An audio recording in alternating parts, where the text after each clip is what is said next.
Daniel, get back in your car. Yo, can I get ask you a back question? in your car, Daniel. I got a question for you. Get back in your car, please. Over. You have to get back in your car. Traffic stop's over. Hand me your license. You are obligated by law to identify yourself. And what happens if I don't? Joe, don't go this route. Joe? Yes. Why are you calling me Joe? Because your name is Joe. Is it? You're being pulled over. There's a couple violations. Is there a reason you gotta shine this light in my eyes? Yes, because you're shining your phone right in my face. I'm shining a phone in your face? Correct. Is it bright?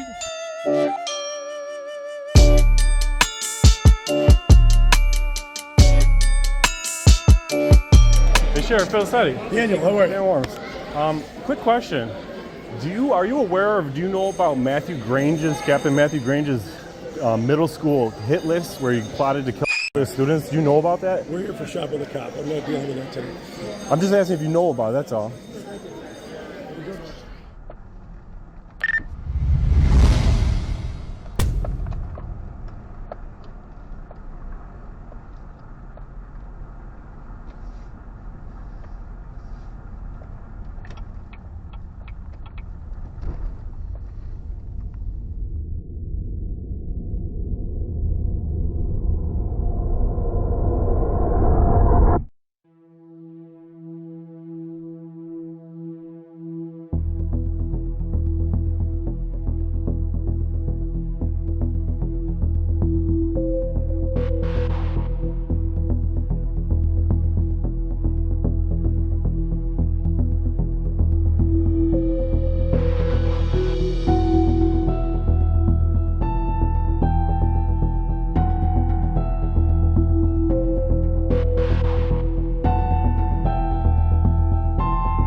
In front of 3827 on Jarrett with a suspicious shit.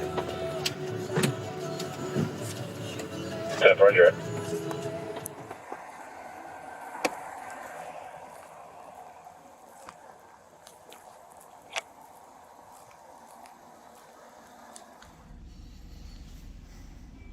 Hello. How are you doing? I'm alright. Do you have a license for me, please? I do. What am I being pulled over for? You're being pulled over because in that neighborhood over there, I pulled over, you sat behind me, then Yeah. I drove away, then you pulled it. Is then that I pulled illegal? over again. Yeah, man, you're following me around. I'm trying to understand why.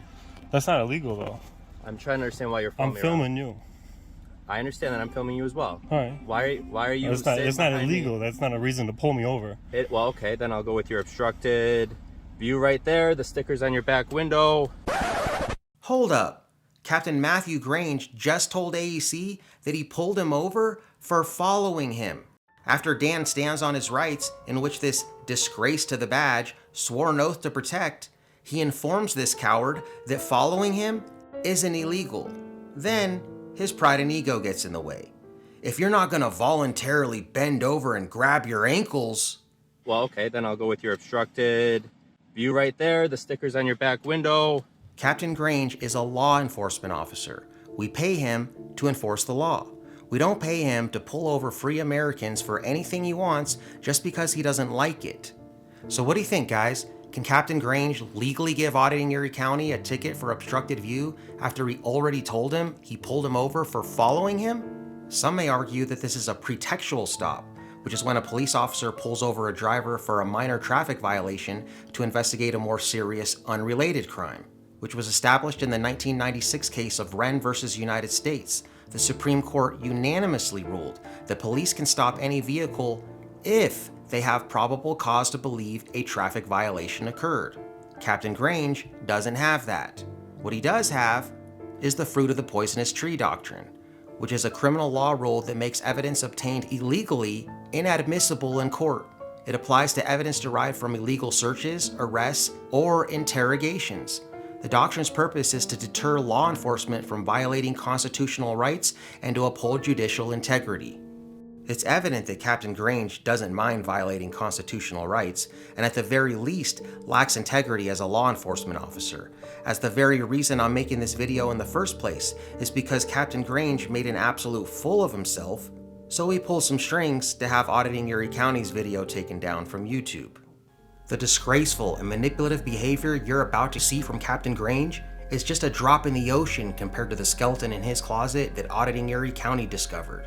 A skeleton so abominable that he desperately wants to keep it a secret, and is probably the reason he's so adamant about having AEC's video taken down.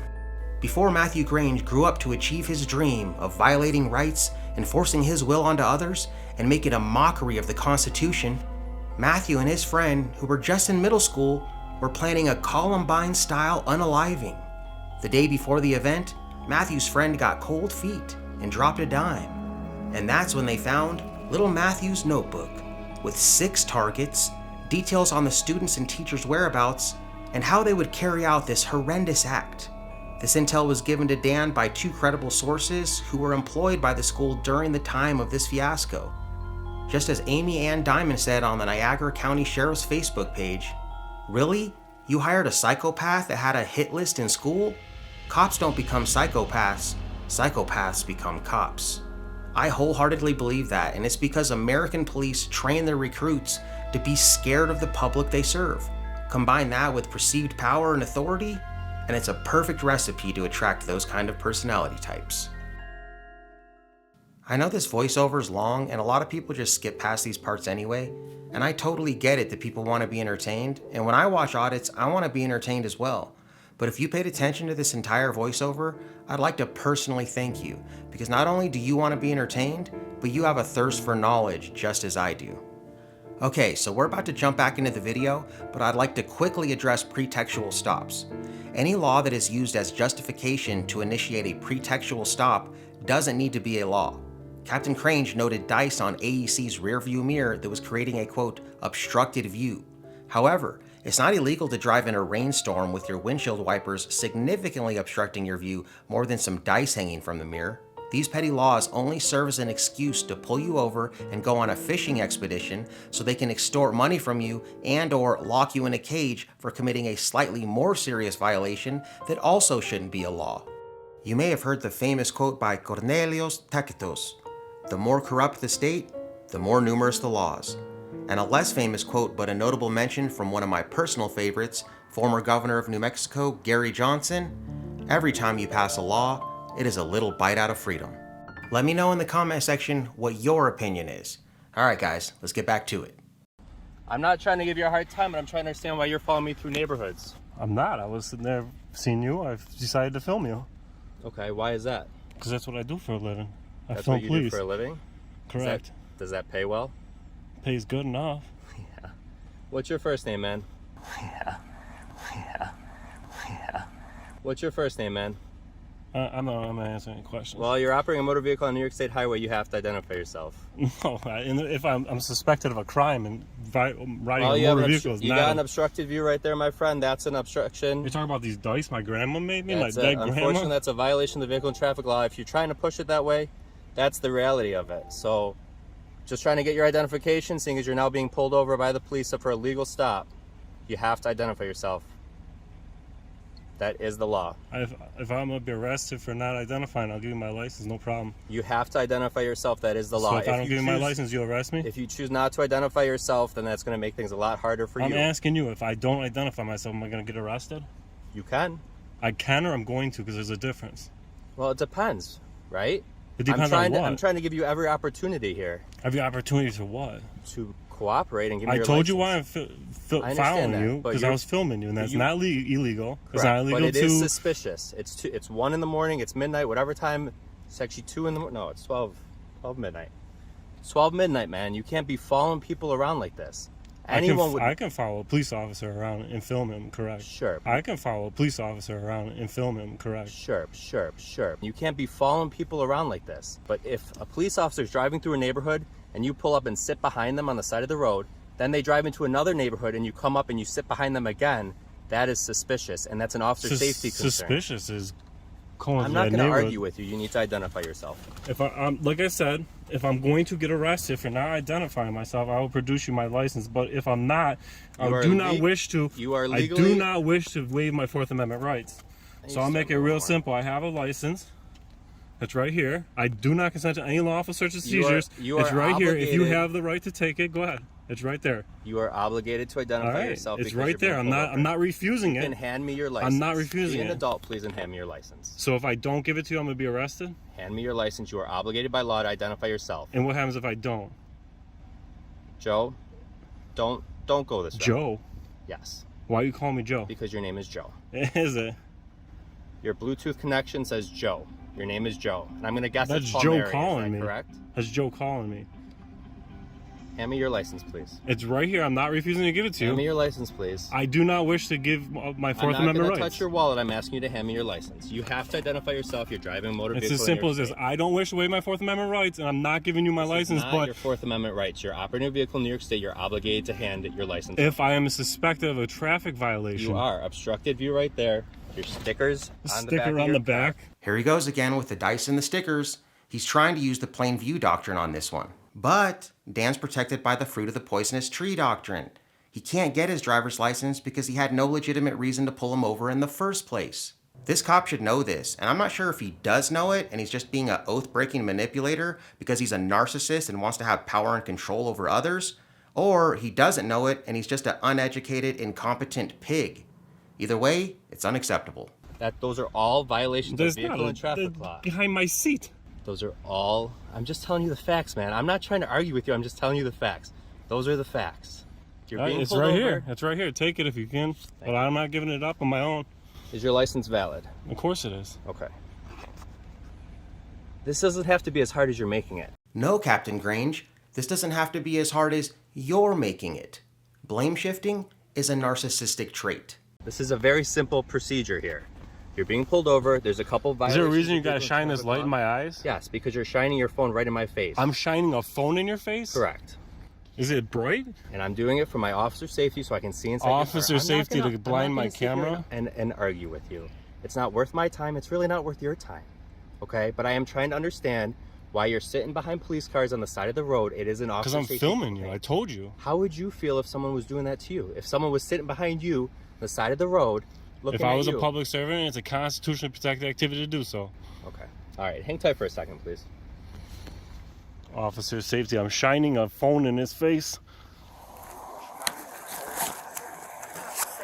This is Daniel Warmus.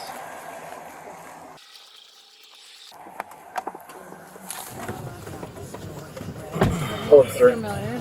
What's that? The name is familiar. He's one of those auditors that they were warning us about. 10-8 and 29.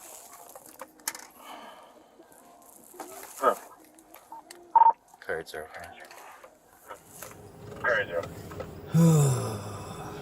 This guy's got a camera in my face auditing my whole stop. I went through Stone Ridge over there. That car was actually parked in a driveway. I'm swinging back out and he comes up behind me, so I pull over for him to pass, and then he sits behind me. Just sits behind me as I'm sitting on the side of the road. I'm like, what is this dude doing? So then I drive out, make a right on Shawnee, and I go to pull over at the end of this street. He again pulls over, sits behind me. So then I flip around. You can see he's got an obstructed view and all that, and I'm like, well, so he pulls in here, so obviously that's why I stopped him. Right. He's trying to make it an issue. He's trying to goat me into an argument. He's trying to goat me into an argument. He's trying to goat me and he's trying to goat me and he's trying to goat me into an argument.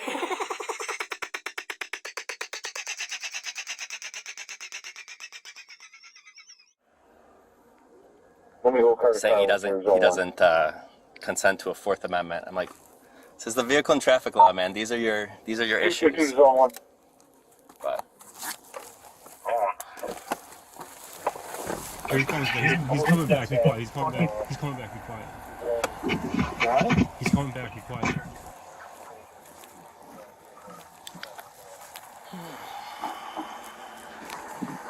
all right, Daniel, I'm just going to explain this to you very quickly, okay? Over in Stone Ridge, obviously we're checking neighborhoods, trying to make sure everyone's safe, everyone's home is safe, nothing bad's going on. When you come up behind me like that and I pull over and then you sit behind me. Listen, I don't mind contact, and No, I'll tell you what no, I'm you're doing, good. but if you want to act like a jerk and start talking about stickers I'm just telling you, matter of fact, that's against the law. Matter of fact, anything hanging from a mirror like that obstructs your view, that's against the law. I'm not mad about it. I'm not writing you a ticket about it. Look at these things. I get it. My they're dead grandma made these. It's sentimental. beautiful, dude. That's I why get they're it. there. And I'm all for it, but I'm telling you that's why you're being pulled over. It's a violation against the law, okay? I'm not mad at you That's for not having the them. reason you pulled me over, though. I'm going to tell you the whole. This is what I was trying to tell you before you interrupted me. So let me finish so I can explain it to you, okay? It's very simple. All right. So when I'm checking the neighborhoods, you pull up behind me and you sit behind me at midnight, right? And then I leave.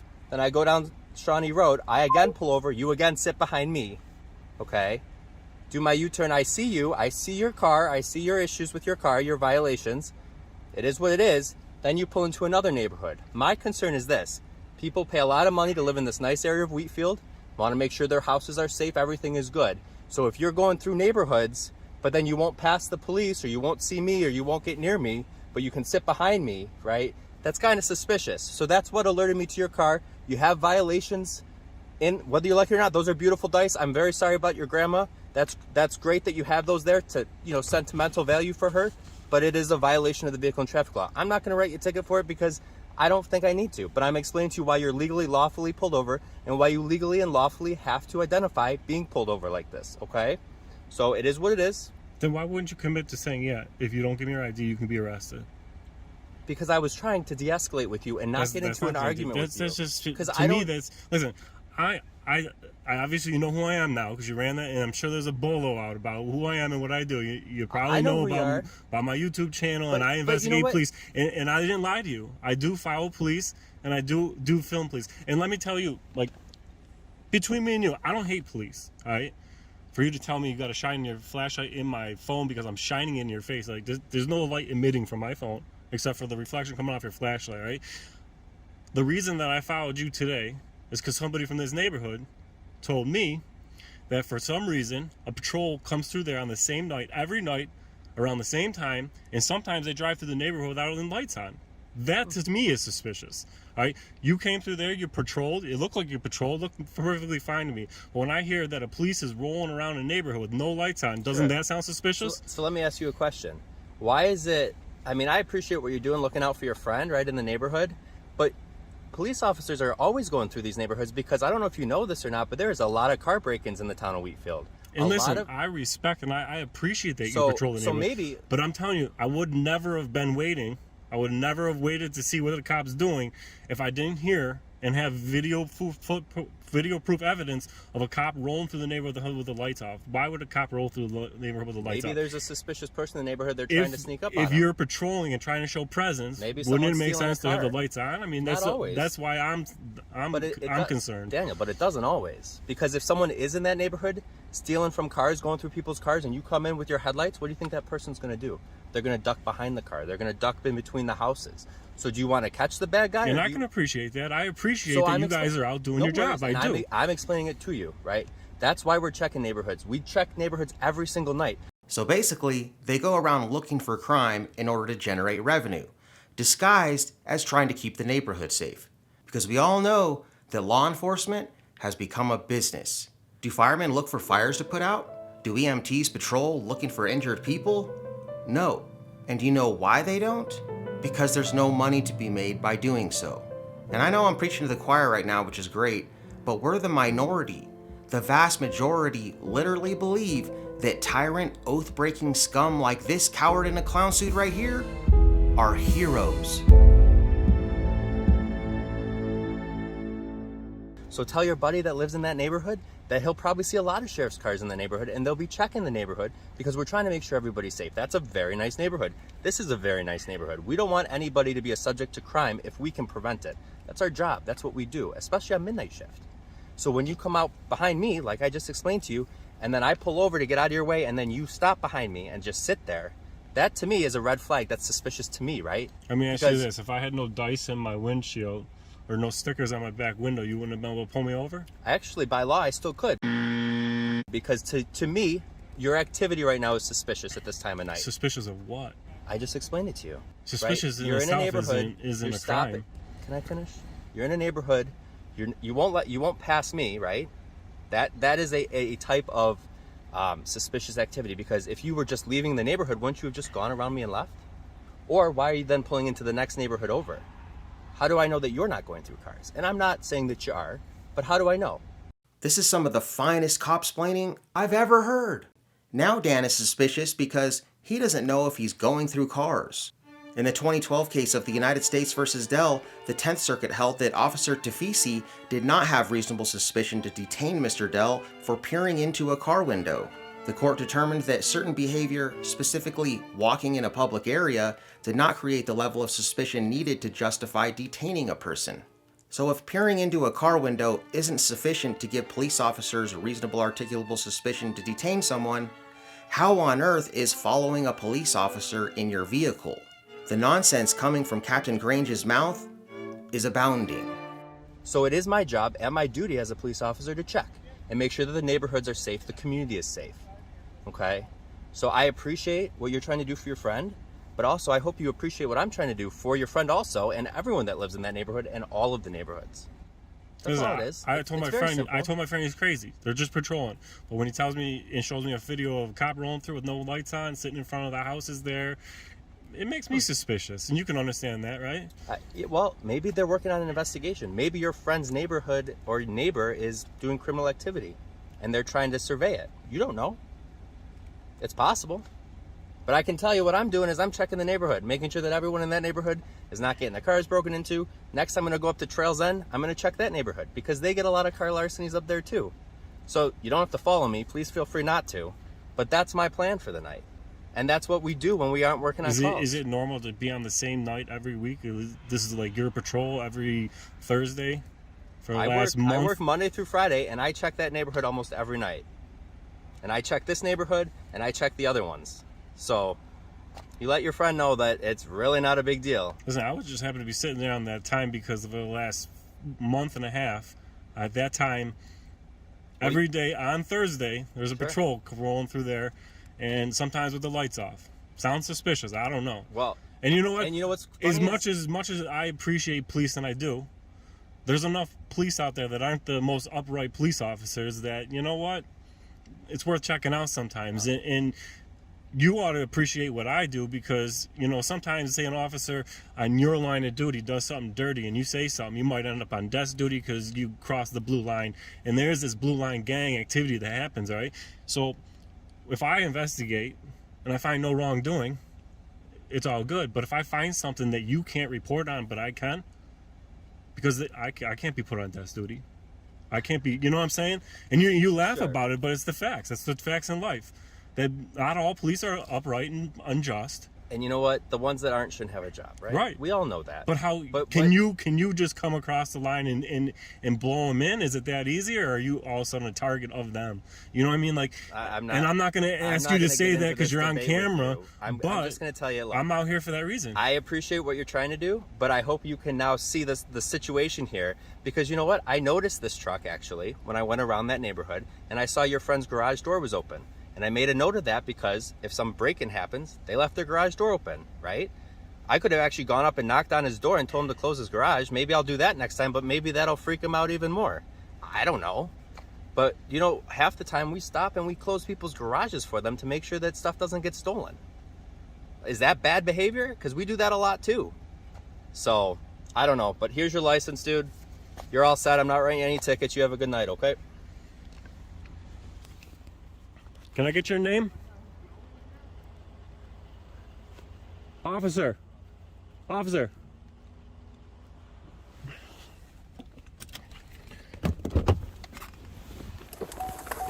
Daniel, get back in your car. Yo, can I get ask you a back in your question? car, Daniel. I got a question for you. Get back in your car, Traffic stop's please. over. You have to get back in your car. Traffic stop's over. You have to get back in your car, dude. Can you come back to my car? I got a question for you. Get back in your car, please. Can you please Daniel, come back to my car? please get back in your car. I'm not going to tell you again. Why? The traffic stop's over. Daniel, please get back in your car. Will you come back to the car and ask so I can ask you a question? Please sit back in your car. Will you come back here so I can ask you a question? Sit back in your car, please. This is not a debate. Please sit back in your car. Will you come to the car so I can ask you a question? Daniel, sit back in your car. Will you please come back to the car so I can ask you a question? Sit back in your car, please. I'm getting back in the car. Will you please come talk to me?